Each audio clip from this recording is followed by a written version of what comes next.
উত্তরের জেলাগুলোতে গত 5 দিন ধরে তাপমাত্রা কমতে শুরু করেছে। গত 2 দিনে তাপমাত্রা আরো কমে সন্ধ্যা থেকে সকাল পর্যন্ত কুয়াশায় ঢেকে থাকছে বেশ কিছু জেলা। সবশেষ জেলা পঞ্চগড়ে সকালে হেডলাইট জ্বালিয়ে চলাচল করছে যানবাহন। আগামী 2 থেকে 3 দিনে তাপমাত্রা আরো কমার পূর্বাভাস দেওয়া হয়েছে। রফিকুল ইসলামের তথ্য ও ছবিতে প্রতিবেদন। এক সপ্তাহ ধরে পঞ্চগড়ে কমতে শুরু করেছে তাপমাত্রা। উত্তরের হিমেল বাতাসে অনুভূত হচ্ছে শীত।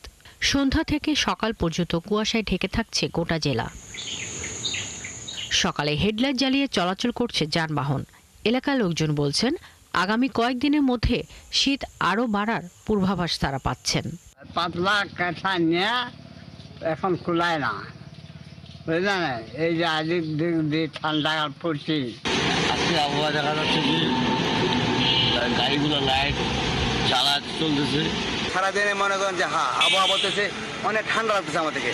আর পঞ্চগড় তো আমাদের শীতের জায়গা, পাশে হিমালয় পাহাড়, এই জন্য শীতে আমাদের নামে গেছে।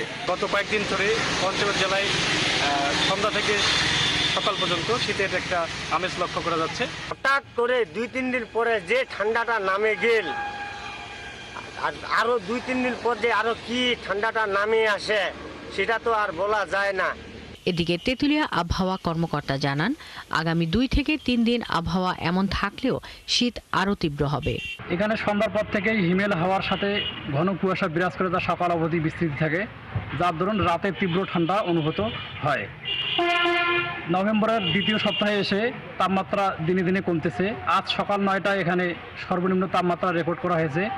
আবহাওয়া কর্মকর্তা আরও জানান, বুধবার দেশের সর্বনিম্ন তাপমাত্রা রেকর্ড করা হয়েছে পঞ্চগড়ের তেঁতুলিয়ায় 12.8 ডিগ্রি সেলসিয়াস। শাকিলা শম্পা, 71।